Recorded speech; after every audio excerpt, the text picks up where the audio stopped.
Welcome to Northern Undead Asylum, this being Series 2, Episode 5 of Talking Souls. You join myself, GRJDwyer, and as ever, my illustrious and robust co-host, co-pilot in disguise, Wilson Rabello. Now before we get to the nitty-gritty, nutty-butty of the episode, it's This Week in Gaming News.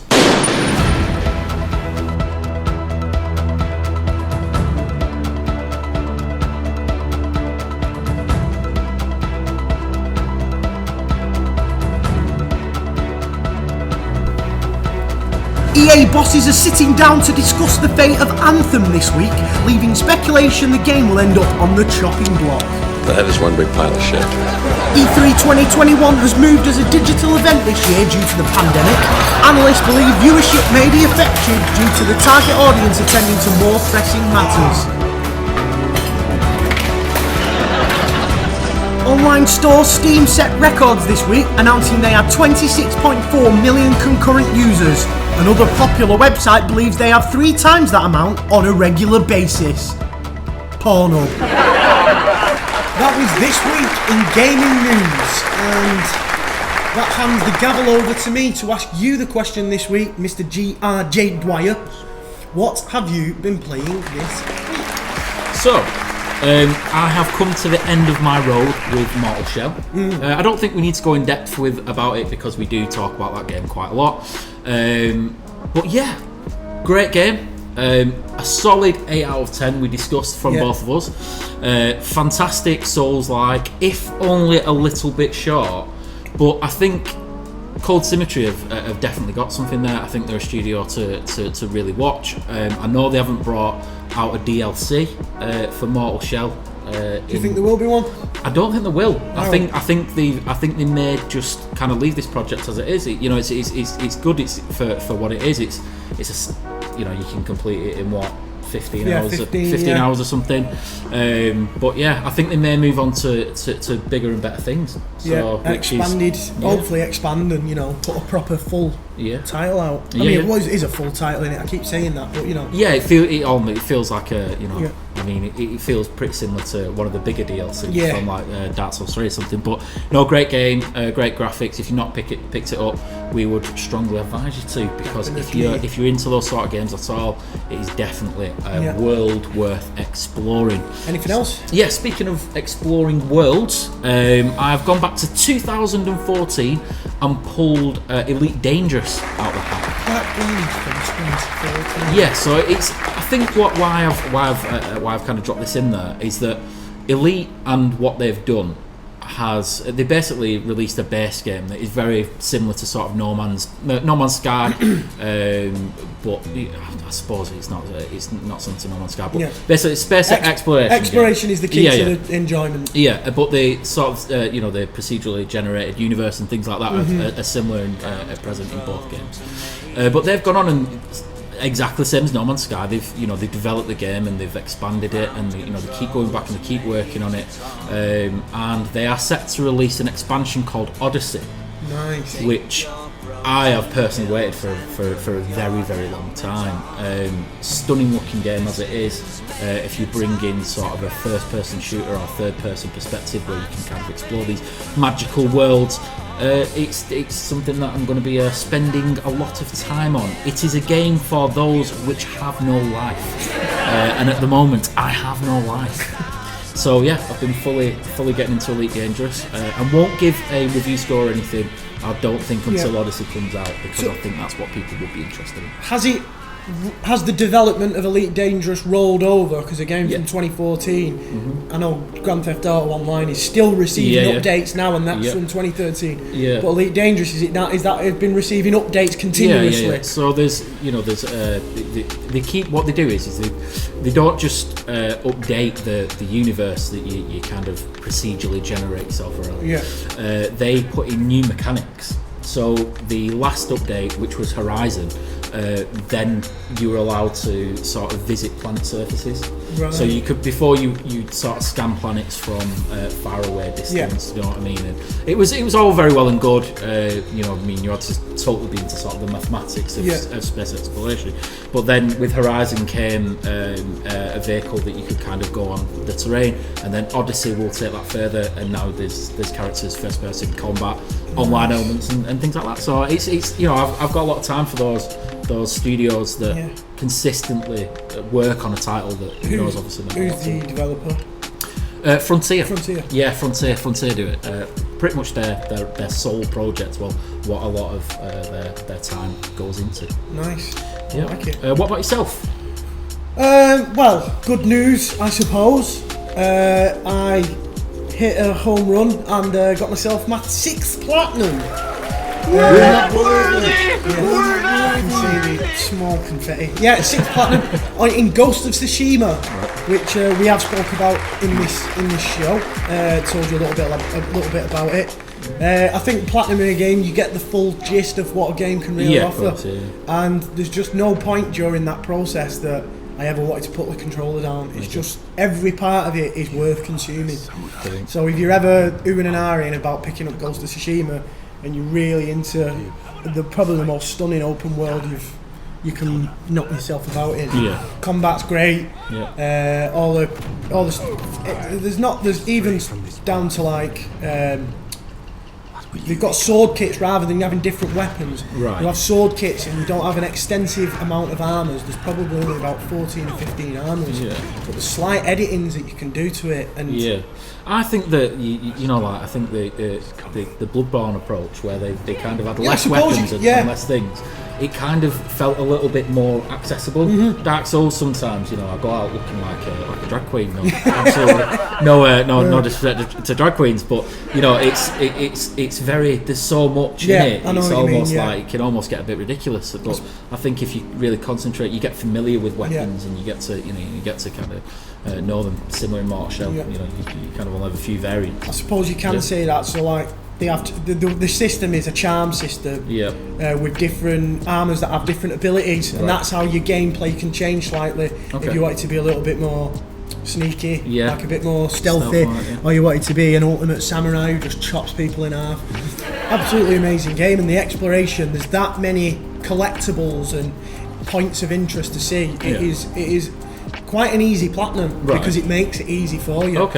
You know, it's not, like I said to you before, it won't take you all year to platinum it, not like games like Dark Souls and Bloodborne, which you know, you have to really put time and effort into platinum in them games. I have neither platinum, neither Bloodborne. No, well, you platinum Bloodborne. The base game, I have not. There is one platinum that eludes me.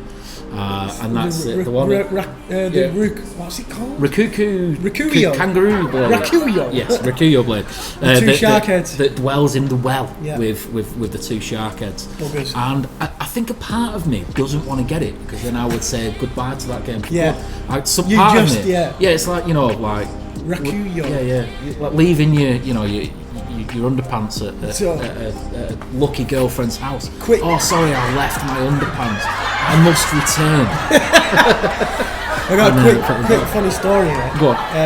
John Van Queef, who is an ex-gambling addict, now gaming addict, he was playing Bloodborne, so I thought I'd text him and I said, how's it going? What weapons are you using? Yes. He said, I've just picked up this one called the Rakuyo and it's really good. I went, you what? You've got he has doth trumped me. I went, you killed the two sharks. You're up to the Orphan of Kos already. You just smashed through it. Unbelievable, that guy. Amazing. Now of also a former gambling addict, but now of NUA alumni. As he has overtaken me in the stakes of who doth Bloodborne the best. Just before we move on as well, I want to throw in a special mention to a game I started playing this week is Control. Remedy Entertainment. Anyone who watches the show knows that we're both big fans of Alan Wake, and this is the true successor to Alan Wake. Yep. It stinks of Alan Wake. Yeah. And it just made me love it even more. And this, I mean, it's not the lore as in terms of Dark Souls where you can literally drown in lore. You can write books about it. The lore is that in depth. You can write novels and novels about it. Yeah, of course. But the way that they do the collectibles in Control is you have to sort of take them all in because that builds the world for you. Yeah, it's a great little way to do it. Yeah, it feels when you know the kind of universe itself. It feels like Alan Wake that's been shoved into Mindhunter or something. Yeah, like, you know, like that sort of slick Netflix series. Yeah, it does really have that sort of good one. Yeah, it's it's kind of. Do you get what I mean? Yeah, it's got those sleek interfaces that you don't usually get in games. Sometimes they've really gone out to kind of put like a certain tone and spin on it. The torch mechanic blew me away. It's amazing. It's good, isn't it? Yeah. I think Control will be a game that I go on and finish. You know, like a lot of people I picked up on the PlayStation Store this week. Yeah, the PS Plus it was, they gave us the Plus, Ultimate Edition. The Ultimate Edition. DLCs. DLCs and all that. Thank you, Sony. Why do you think that is with certain AAA games? Do you think, because Control, it certainly didn't go under the radar, but it kind of... It was runner-up to Game of the Year 2019. It was only trumped by Sekiro. Right, okay. Fair enough. So in the gaming world and in journalistic world, I suppose, it's absolutely adored. Yeah. By the common man, I'm not too sure. Right. It's one of those games that kind of, when I say slips under the radar, I don't mean that, but you know, hasn't had the success and the fame of other games. Yeah, I know. The games of that ilk may have had. I feel like that's always what kind of happens with Remedy games. Because Alan Wake is completely the same. Yeah. Although to me that is, you know, almost if not a top 10 title, it's a top 20 title of mine. Cool. Completely. Good stuff. Oh, yeah, shame. Anything else before we close down the hatches on this week? I think that's games for me, yeah. That's games for you? Yeah. That is gaming, not news, but just games in general. Gaming dudes. We introduced a new feature. We did. Not last episode, the episode before. In Season 2, we introduced a new section. Yes. And we're kind of double heading this section now. So we introduced the remake requests here. Anyone might have seen GRJDwyer's Fanatic PS1 remake request top 10 that's currently hitting YouTube and Instagram like no other at the minute. You can get it in Blockbuster as well. Yeah. So we introduced it into the show. We thought we'd pick a title to speak about, and then afterwards we thought we'd flip that and speak about a title that is upcoming to give us a proper range of games that, you know, we can discuss and, you know, fanboy over. Yeah, gush over. So this week, international remake request goes to you. That's a Freudian slip if I've ever heard one. So this week's international remake request. By absolute chance is international track and field. International track and field. I never would have guessed that. Oh my god, that game was amazing. It was. That is a proper blast from the past.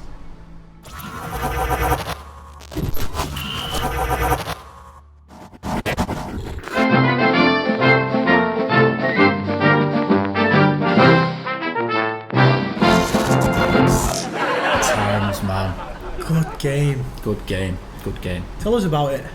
Yeah, so International Track and Field, it was released in like 95, 96 I think. This version that we're asking for a remake. The original, yeah. Well, it's not. It's the actual original was brought out in arcades in the 80s. Was it? Yeah. Oh, nice. Yeah. So developed by Konami. It was a button mashing marathon. What makes me think is what it must have been like in the arcade. It must have been mental. Just passing two kids against each other. Yeah, I'd just get on the arcade machine and just run like rabbit on it.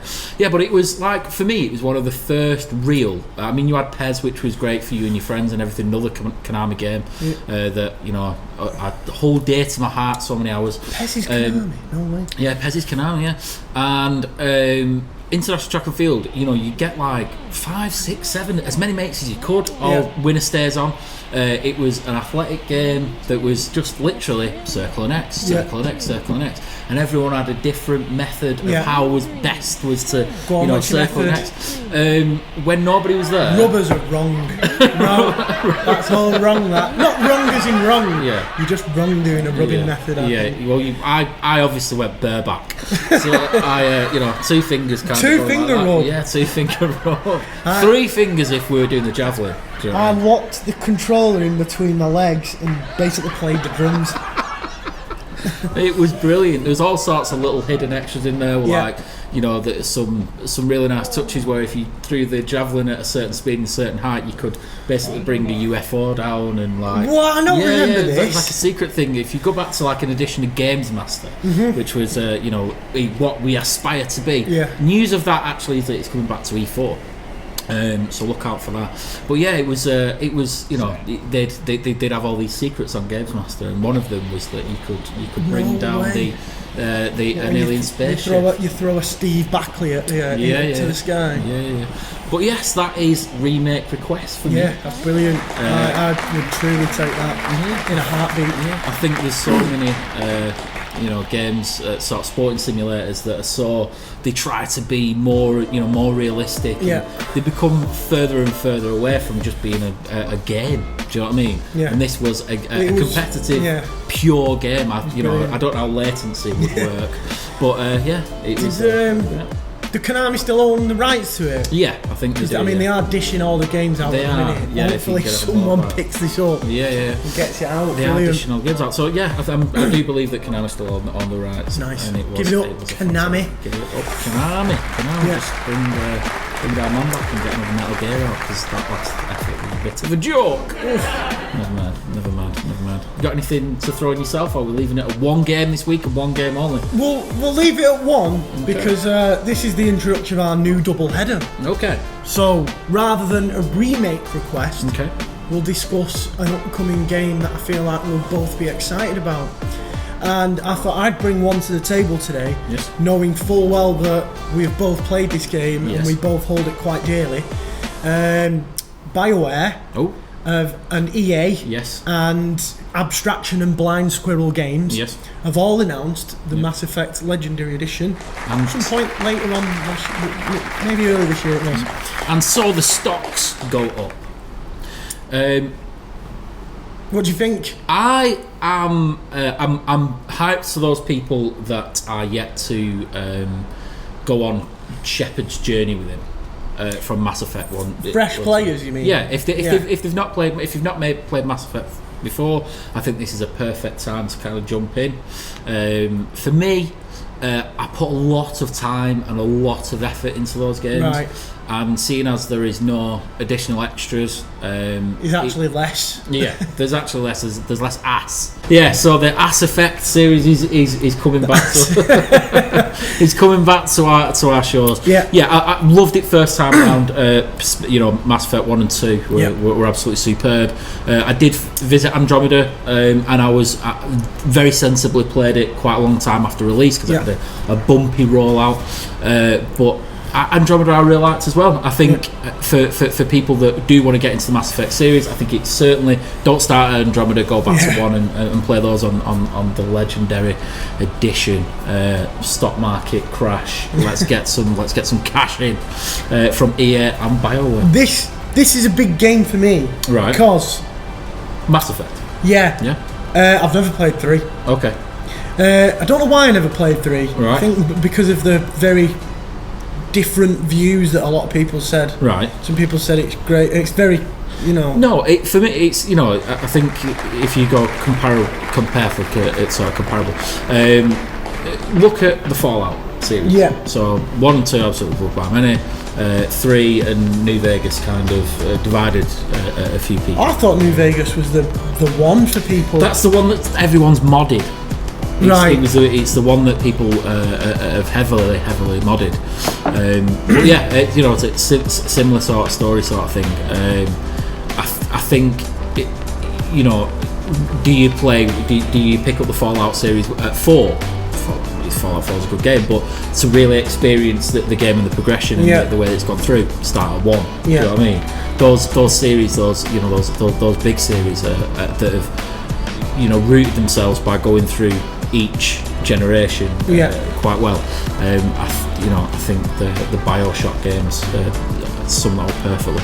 I think it's one of those games that you have to start from the beginning from. System Shock. System Shock. Exactly. Yeah. But it's a pass from me. Right. Okay. It's a pass from me. I absolutely loved Mass Effect. Absolutely loved it. But I'm going to leave it in the past. For the newbies and the no's who haven't played this. Yes, that's exactly. I think they'll get the most out of it. People that have played it before, unless you really want to go all the way back through Shepard's story. Then who are Abstraction and Blind Squirrel Games though? Because they have assisted the Overlook, the remaster. Is it a remaster? It's not a remake, it's a remaster. It's a remaster, so it's like a patch over. They've been brought in to sort of overlook it, I think, or assist BioWare, because as we know, BioWare seem to be constantly obsessed with implosion. Never mind. Yeah, I think so. That's the root team that first started out with BioWare. Oh, was it? And when the acquisition came from EA, I think they're tailed off, and they're like they're coming in to kind of give the George Lucas guidance. Yeah, there was a lot of splits, weren't there? That's what people say destroyed BioWare. Not so much the acquisition of EA, because I'm pretty sure Mass Effect 3 is an EA game. But I suppose a lot of people quit, didn't they? I think it's it's healthy for studios to kind of revolve and go off on their own. You sometimes get some really decent titles out of them. Hopefully everybody who works on the Assassin's Creed team all get sacked. Yes. And maybe start a new franchise. I'm sick of that game. Just sick of that whole studio. Never mind. Okay. Yeah. So that is upcoming games complete and off the chopping block itself. So I'm going to pose a question to you. Okay. It's around about that time of the show where I say, Wilson, see now? I have indeed been using these to watch this, and stuff happened that made my brain happy. Just before I move on to a TV programme that I started, I just want to discuss Sons of Anarchy. Yes. Sure as have. I'm up to season 7, and I'm starting to think God knows how I made it there, because that show is the most stressful thing I have ever watched. There is limited payout, and I've just never seen a bunch of guys who just want to destroy their lives as much as possible. It starts off great. The first 3 or 4 series are really, really effing good telly. But I think just it all gets a bit destructive. You sort of get the payout that you want. Spoiler here, Jax becomes president. That's what you've wanted from the start, and then he just becomes Clay. Basically becomes him. It's like, what is the point? Terrible. Really annoyed, but it's an old TV show. Anyway, to what I've just started a programme on Channel 4 called It's a Sin. You heard about it? I've got this. He hasn't even told me that this is what he's been watching. This is first news for me. I've actually got a pretty interesting story about It's a Sin. Interesting. Yes. Yeah, you can tell me. I've only just started watching it. Episode 1, it became very highly rated. Obviously, a very tough subject on HIV and AIDS. I like not controversial subjects, but a subject that deals with harsher things that people don't like to discuss. I think it's a very important TV programme. And hearing the news that when it was sold to the TV executives, they didn't like the sound of it, and I think that still shows the taboo around HIV and AIDS in this day, which I'm quite shocked at. I think when you live in a little bit of a bubble and you think everybody's accepting and everybody's a little bit, a bit past old ways of thinking, it kind of shocked me. But I suppose it grounded me and made me realise reality is a little bit more serious sometimes. That they sort of rejected the TV programme, but it's been handled amazing. Good. Episode 1 is phenomenal. I won't give anything away, but if you're into period drama, it's still a period drama. It is now. Yeah, it's 40 years old. Yeah. 40 years old. Well, yeah. And it's around the subject of age. Fantastic drama. It's got the guy out of what's that band called? Not everything. What are they called? Years and Years. Years and Years. Everything. Years and Years. Yeah, the guy out of Years and Years. Great actor. Good. Yeah. Good. Yeah, I've caught it myself. Me and my partner have watched it. We work quite a lot in the village in Manchester, and that subject is held dear to our family for more reasons than one. So I've got a really cool story. If you have seen It's a Sin, or if you are, you yet to watch it, or you know anything about it, you'll know that there is a character that is put under sort of arrest in the hospital. Yeah. And he is helped out by a small team of sort of solicitors, lawyers who get him out and kind of fight for the greater good. The solicitor that did that was none other than Rhys Vaughan, who is my girlfriend's father. In the actual TV show? No, in real life. Wow. In real life. So is it based on true? Yes. It's a scene is based on a true story? It's based on true stories. Wow. So, that just makes it so much better. So it's not true story, it's based on the experiences from the guy that wrote it. Yeah. But the solicitor that led that whole movement was a very honourable gentleman called Rhys Vaughan, and that is my partner's father. Wow, excellent. Yeah. So Miriam is currently writing an article on her father to be included in a forthcoming George House Trust publication, which we'll show on here. Phenomenal. Yeah, definitely. Interesting. It's a very, very cool story. Yes. Yeah. Have you watched it all then? I have. Yeah. It's great. I just thought it was a very sort of touching. I wouldn't say look back, because it is dramatised, and obviously there is a lot of stuff there in for dramatic effect. I don't know if it was as rosy in parts, and I'm sure that a lot of people there's a couple of characters that are portrayed for me like overly promiscuous, and I don't think that was the reality for a lot of people. I think that it was just a really hard time and hard disease to live with, and hats off to the creators and makers of that. Keep that sort of television coming, because more people should know about these subjects. Massively important. What have you been watching? I stumbled upon a disaster movie with Gerard Butler. It's not Geostorm. Is it that one where he kills the president? No, that's is that Pants Down or Olympus Down? Or well, that Pants Down. Reviews down, careers down. Yeah, well, he has made a comeback, and I'm not gonna kind of oversell this, but he's in a new film called Greenfield. Not Greenfield. Is it called The End of the World? Yeah. No, it's not. It's called Greenland. Greenland. Greenfield is a small town in Oldham, United Kingdom, that me and Wilson have both had many a good night in. So it's not Greenfield. It is Greenland. It's just Thuck Road, posh way. Thuck Road, posh way into it. Yeah. So this Greenland, I'd heard whispers that it was pretty decent.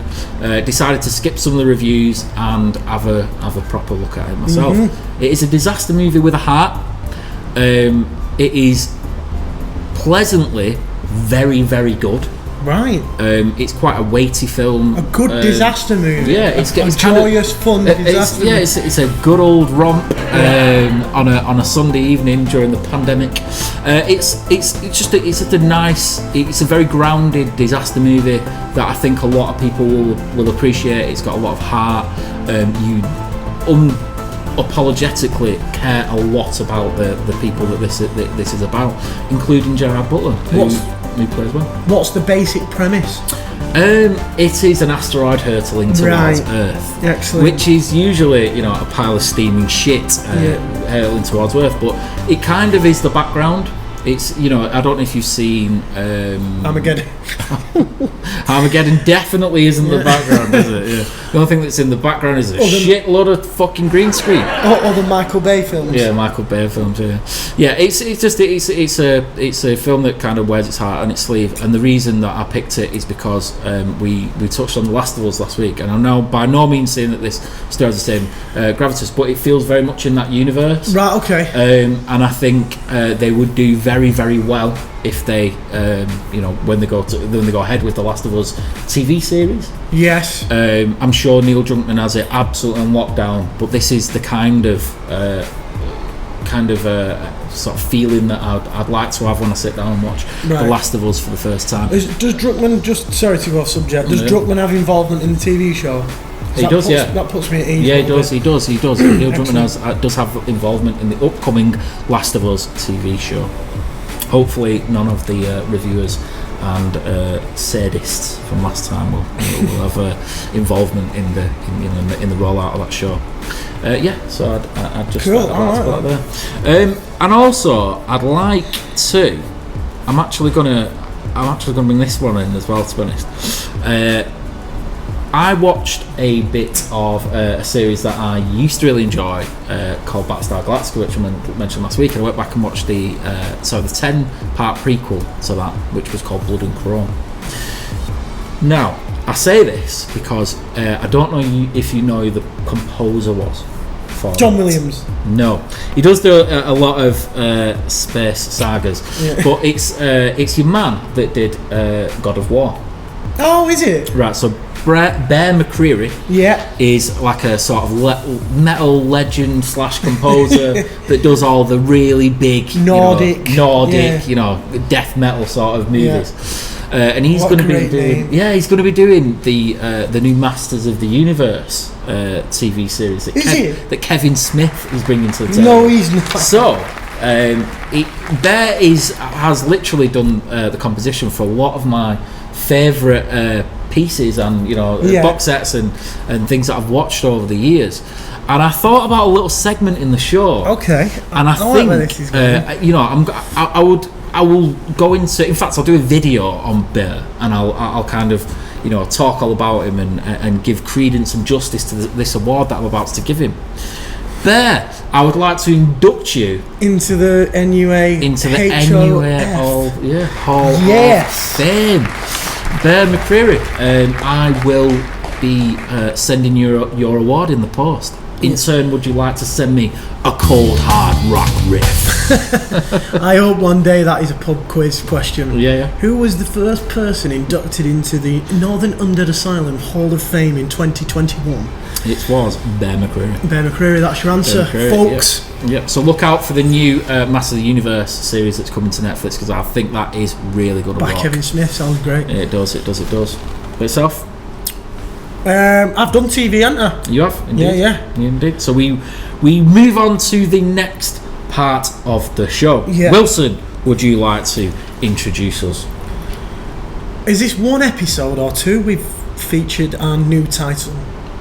It is the second episode. This is the second episode. We would like to announce to you the Grand Archives.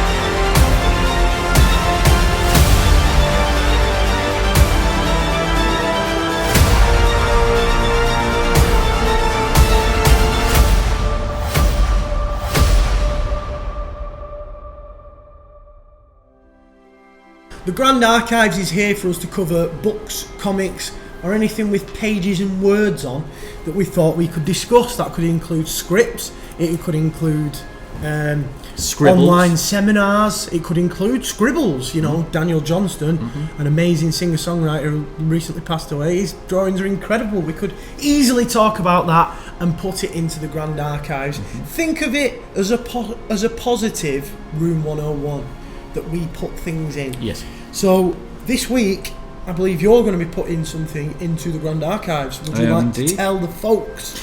So, my love of comics has extended out once more, and I'm back with DC. I mentioned these briefly a few weeks ago, but this series has got off to a fantastic start, and it is DC's vision of the future. It is Future State, which features many of the sort of Justice League members. The dudes. So you've got Batman, you've got Green Hornet. It's fat Batman. Fat man. You've got Wonder Woman. You've got Aquaman, and they're all in this sort of DC vision of the future where all our beloved characters have moved on a little bit. Some of them have moved in and out of Gotham or Metropolis or where that may be, and we have a bunch of new heroes in the old vein, but done to my to very much my liking. What, been jazzed up, you mean? Yeah, it's kind of moved on a bit. It was getting so boring. Yeah. It was just the same kind of things, same character arcs over and over again, just recycle. Yeah. And it's like, look, Marvel's moving into phase fucking 59 or whatever it is now. So let's let's compete and branch out and get something a little bit more and do relevant. phase 2. Yeah, do phase 2. Yeah, Batman's been going since 1930 something. But it's a really cool way that they've kind of done it. We now have a black Batman, which I'm not saying that because it should be a big deal, because we shouldn't have to even talk about it, but it's just cool. It's like the whole black James Bond debate, and people really get like people get really annoyed about it, and it's just Idris Elba is not my Bond. Coming over here, stealing our Bond. So this is just a really cool series, man, and I'm just literally putting it out there. I'm not going to go into too much depth. Yeah. I'm not going to put it in the Grand Archives as of yet. Have it tipping onto the... I've basically gone to the counter and I've loaned it for a few weeks, and I may not be putting it back in the back Grand Archives, but that whole world has just opened to me. I think I'm on series 3 of nearly all the comics. Cool. And great art style. Do you read these digitally? I do read these digitally. Where do you read them digitally? Comixology. So if anybody's looking to pick up comics and they're a bit wary of the dudes that are down at their local comic store, not me, but them comics bookstore guys. Yeah, them comic book store guys that hang around and read free comics and never purchase anything. Well, on Comixology you can purchase and your transaction can be creep free. It can be creep free. It's Comixology. Check it out. I like it. Yep, cool. Grand Archives. Ching. I've just done what I told you not to do. I got a telling off for not banging on the table, and that's now 0 to me, 1 to you. Are you going to be entering anything yourself, or are we keeping it with 1?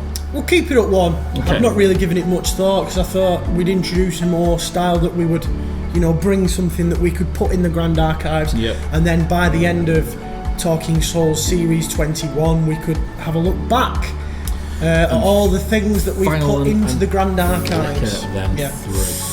I'm flicking them through.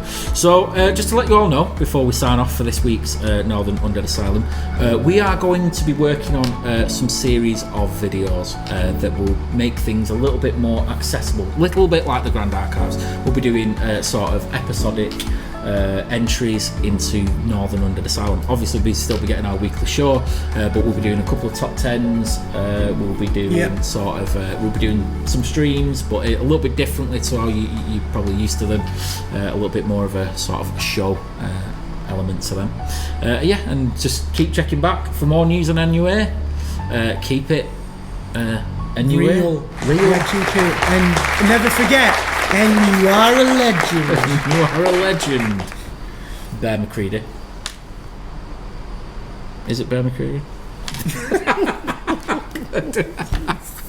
Leave that. That's cool, because it's like with Inductions Hall of Fame. Yeah, it's like, is it Bear McCready? Cut the episode. Spell his name wrong.